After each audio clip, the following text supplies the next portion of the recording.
guys, it's Jessica from Peace Love Books, and today I'm here with another video full of fall recommendations. I am deep in my fall reading. It is only halfway through September, but I started my fall reading like a month ago, and I've done quite a few videos. I can link them all down below of all my fall recommendations so far.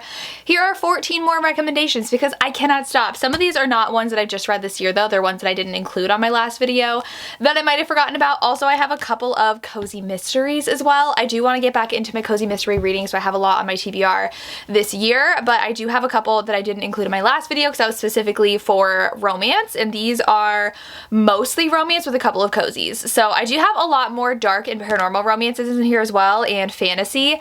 I have a few, I think I have one small town, and the rest are all either super gothic and atmospheric or fantasy, cozy, all those things. So if you like those, stick around and I will go ahead and get to the recommendations. First, I recently just read, and that is War of Hearts by Samantha Young. This one's a paranormal one where the hero is a werewolf alpha to his pack, and this really rich human comes by and he's like, I've heard you have amazing tracking abilities, and the hero literally does. If he can get your scent, he will be able to track the immediate location where you are at and hunt you down. And so he's like, yes, and the guy is like, I have a cure that can literally cure your sister in a matter of seconds. His sister is dying, and so he's like, there's no way. And he's like, I want you to track this person down. Her blood is a cure-all. It can cure anything. It cured my son's leukemia. Just get her for me and your sister will be fine. And he's like, reluctantly agrees, tracks her down, and she actually is a paranormal being, and he does not know what she is. She does not know what she is, and she's actually on the run from her life from the man who hired him. So now he's in a dilemma where he's like, do I hit her over to this awful guy to save my sister? Do I protect her? It is their romance, and it is so good. Very much like On the Run, hate to love. They're pretty much enemies in the beginning because she's literally trying to kill him to escape him. There are a lot of other paranormal creatures trying to find them as well because she is very sought after, and the guy trying to find her is very well connected and very wealthy. So I had so much fun reading this. I loved it. I've only read Samantha Young's contemporary romances, so I'm really happy I finally got into her paranormal series. It just finished. She released the 4th book last month, and so I'm excited to continue on in the series. Another paranormal romance is Rabid by Ivy Asher and Raven Kennedy, I believe. This one is actually about our heroine who she ends up getting her wolf very late in life, and she goes through a horrible thing that happens to her because of the alpha of her pack, who is horrible. Her mother has just passed away, and they basically try to assault her, and that's when her wolf comes out, and it comes out in a way that is not right. So she is basically like half rabid, half not, and so like one of her eyes is a different color than the other one, and they kick her out of the pack, and she goes to this kind of rabid pack that is very different from the pack that she came from. They see them as much more savage, but it's actually the opposite. She gets found by the alpha of that pack. They have insane, intense chemistry together, and he pretty much is like, you're just gonna be mine, and it goes from there. I really had fun with this one. I've been really into shifter romances lately, and this is kind of a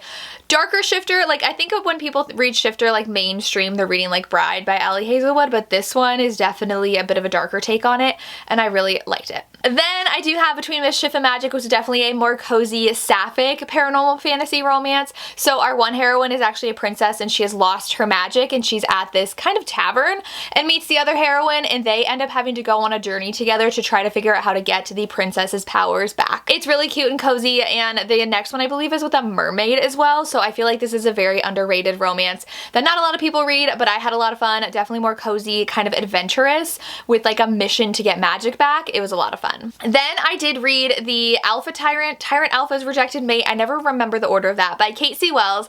This is another shifter romance. I read this last week, and it didn't have as much groveling as I thought it would, so definitely know that going in. But this is a really great romance if you're looking to read more shifter romances in the fall. And this one, the heroine, she has always grown up kind of like on the outskirts of the outcasts and taking care of the other outcasts in their kind of pack, and she sees a woman on top of the hero who is the alpha of the pack, and immediately her wolf, who has not come out yet, instantly is like, my mate. And so she flips out and pretty much challenges that girl. And the heroine actually has an injured leg where she had a very severe injury in her childhood and it never recovered properly, so she doesn't have a well-functioning leg. And so she literally shifts for the first time, challenges this girl, and like brutally loses, and the hero is so embarrassed. He's like, you need to go and like just check yourself. Like, you are not my mate. I don't know what you're talking about. So the heroine leaves. She is just devastated, and the hero just has an inkling that they might be mates, but he basically rejects her in front of everybody. So very very much a rejected mates romance, but I love the depth of their relationship that comes to light near the end of the book. Like, I really like things that really have a kind of full circle moment, and this one definitely did, and I really like that. And he kind of has to work at protecting her. He has this overt sense of protectiveness towards her now, and he doesn't understand why, and like people are finally like, you're her mate, like come on. So he realizes that, and he's got to win her back, and I thought it was really cute. And she was showing him kind of things in the pack that needed to change from an outsider's perspective, and if you like that kind of wolf shifter dynamic, definitely read this one. The next recommendation I have is Gothicana. I feel like this one is recommended a lot, but I feel like it was more a couple years ago. So if you haven't read this one, tried and true favorite. This is a really gothic kind of dark academia setting where the heroine's mother died, and then she's invited to the mysterious university, and she decides to accept, and she falls for a professor there who's only 5 years older than her, so it's not like super taboo, but a lot of mysterious like deaths and creepy things have happened around this university, so they kind of work together to uncover some of them. I think if you like that kind of forbidden romance in a dark academia setting, you would really like this. Another one along this same vein is Nocticadia. I personally didn't love Nocticadia, but I do want to talk about it because it is a well-loved book in the book community. I just thought it was a little too long, but if you don't mind that and you are interested, I would recommend this one. This one's also dark academia, student professor romance. The heroine's mother does die as well, and she dies from this mysterious illness that she writes papers on with this like creepy slug thing that was coming out of her mouth. And there's actually a university that specializes in that specific illness that is real, so they recruit her basically to come to their university and study that. And so she does, falls for one of the professors, and creepy stuff happens at these universities. So both of them have very similar plot lines. So if you like Gothicana, you will probably like Nocticadia. Both very darker, take place at a college, forbidden romances. Another oldie but a goodie in a series I really want to get back into, but it just reminds me so much of fall, is Dark Fever by Karen Marie Moning. This is the Fae Fever series. I don't remember what this entire series is called. I've only read book 1 twice with the intention of continuing on. I never did, but I feel like I remember this enough that I don't really have to reread it, but I might just because I like it so much. The heroine's sister passes away when she's in Scotland, and the only thing she leaves behind is this weird message for her sister. So she decides to go to Scotland to try to figure out what happened to her sister, and runs into this very mysterious guy who is our hero and unlocks this really crazy world of paranormal creatures. I vividly remember the end seeing a lot of paranormal creatures come to play, and so it's a lot of fun. I love Scotland. I feel like Scotland's a very fall country when I think of it, and this was just such a classic. I don't remember actually when this came out, but I feel like more people need to be discovering this series today. It first published in 2006, so 20 years ago just about, and I loved it so much. So I definitely want to reread this fall and get more into the series because it's just so iconic. I have heard the first 5 are the best, and once she moved on from the first 5, they're not as good, but this one, so good. Then I do have A Lady of Rooksgrave Manor, which I don't think I talked about in my last fall video, but it is literally perfect for fall. This is a why choose romance, which I love, and the heroine goes to work at like this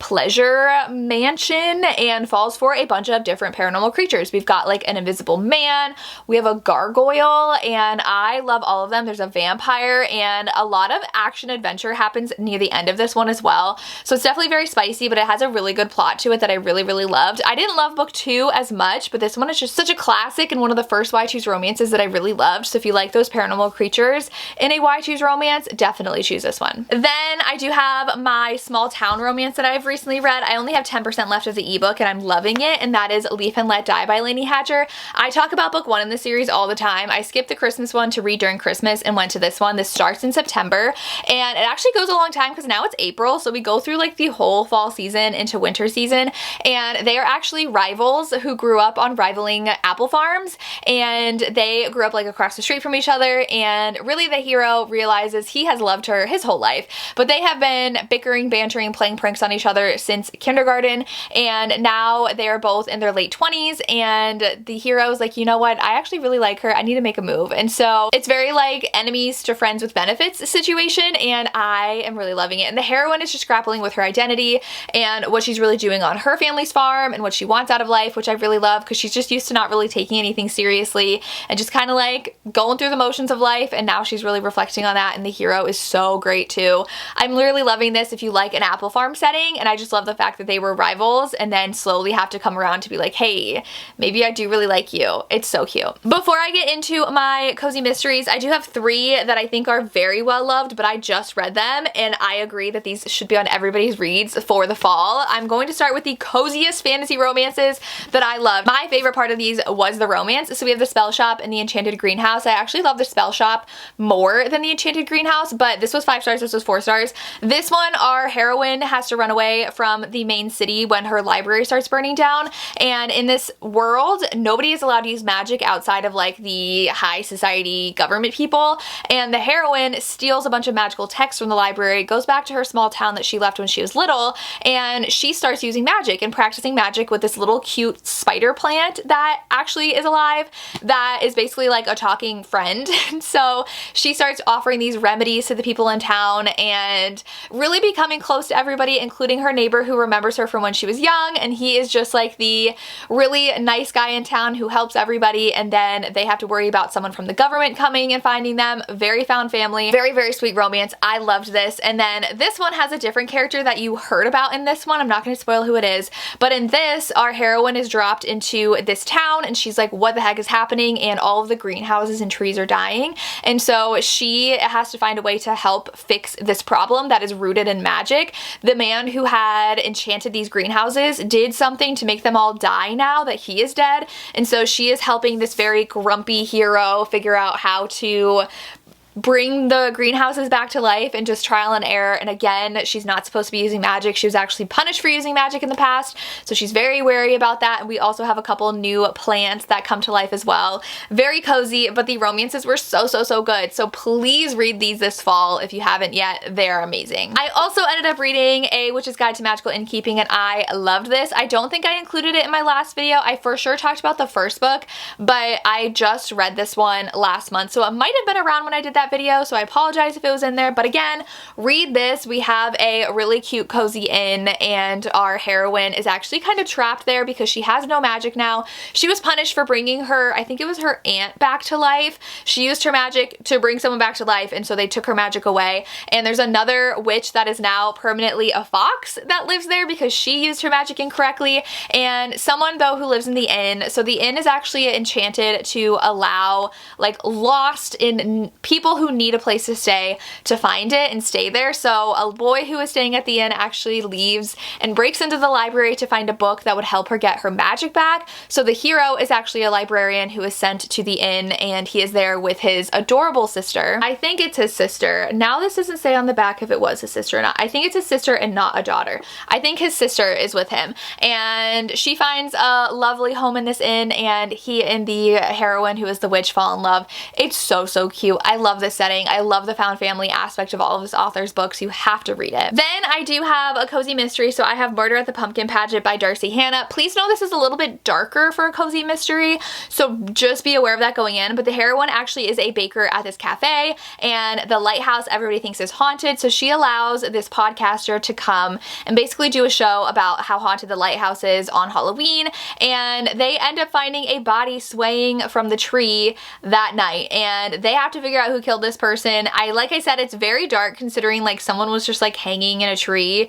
Very morbid, but they end up having to find out who killed this person, and I loved the Halloween setting of this story. Definitely very atmospheric, and I'm excited to read more from this author. And then I do have the Vampire Knitting Club, which I really enjoyed for what it was. This one, our heroine, she ends up taking over her grandmother's like knitting shop who passed away, and she realizes that they're actually vampires that meet in the basement of the knitting shop to have a knitting club. She figures out that her grandmother was actually murdered, and her grandma also comes to visit with these people that are in the basement because her grandmother's spirit is still around. So she is trying to figure out who murdered her grandmother. I am definitely excited to continue on in the series with like cozy knitting vampire cozy mystery. So I do have the next audiobook audiobook loaded up through my library, so I'm excited to continue the series, and I think it's the perfect cozy mystery for fall. And those are a bunch of other recommendations. I've lost count. It's like 14 new recommendations for you to pick up this fall. I hope you enjoyed this video. I hope you found some new recommendations that not everybody's talking about. Let me know if you have any other fall recommendations that you've picked up recently that you would love to share. I would love to hear.